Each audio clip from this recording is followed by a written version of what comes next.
What is going on, everybody? Today we're going to be showing you how to install this RockShox mud flap, mud guard, fender. These are very awesome, very lightweight. They're really not made out of much. Super thin, but this is going to keep water, mud, and all of that from splashing up on you from your front wheel. And also it's going to keep your fork stanchions from getting too dirty as well from the mud and the water. So I think, in my opinion, that's one of the biggest reasons I like to run a mud flap or a fender, is to keep those stanchions pretty clean, because if you're getting mud and dirt and all that, it's going to ruin those fork seals over time. So this doesn't just go for the RockShox. Pretty much all fenders are designed this way, and they install very similar to this one. We're going to show you how to do that right now. So pretty much all of them are designed like this. They'll have these holes right here where you're going to be running zip ties through. And this kit did come with 4 zip ties to accommodate the 4 mounting points that we're going to use this for. So we're going to use this on the front fork. You can run it on the rear of the bike as well, but we're only going to run one up here for right now. So what you want to do is locate where this is going to be going around at. So I'm going to go ahead and secure it to the brace first. And what we're going to need to do is get these zip ties pre-positioned to go around this brace. So I'm going to run that through just like that.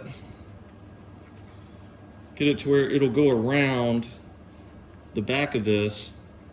That way, while it's in there, we'll just be able to put it in position real easy.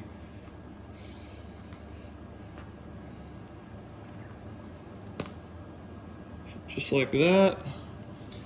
And then we'll set the other ones up here in a second.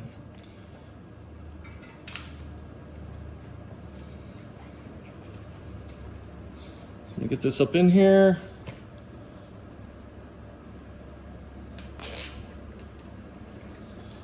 This thing doesn't like to cooperate too easy, so I might have to finagle it around just a little bit.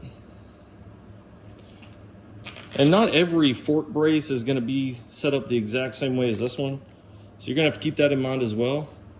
And it doesn't have to look too pretty, and we're going to cut these off at the end. And then down here, the same thing.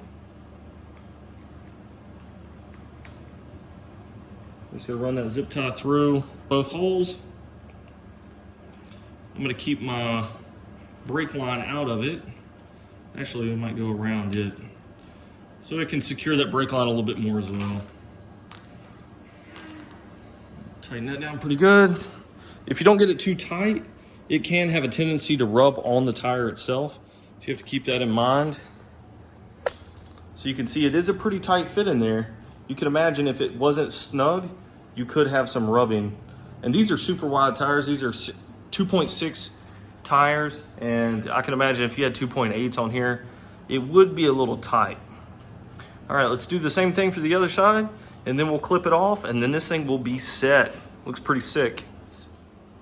And this thing is not gonna add any weight to your bike because it is super light. I just got these wire cutters.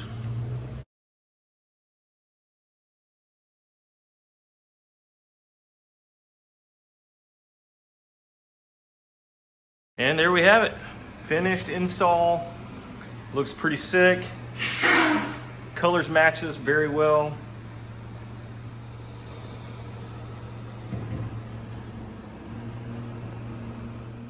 So you can tell this fender really worked out well. It did its job. We did not get hardly any mud on the forks, and that is what this thing is designed to do, is save those forks from getting mud and everything down in your seals here.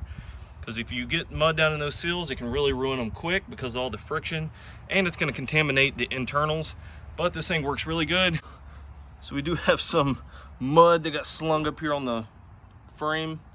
All right, guys, if you like this video on how to install this fender, and you can do this for pretty much any type of fender, mud guard, mud flap, whatever you want to call it, please hit that like button. Also subscribe to the channel. We'd love to have you. Please head over to my main page. You can see all kinds of other install videos, review videos, and other stuff that you can do to mountain bikes like this.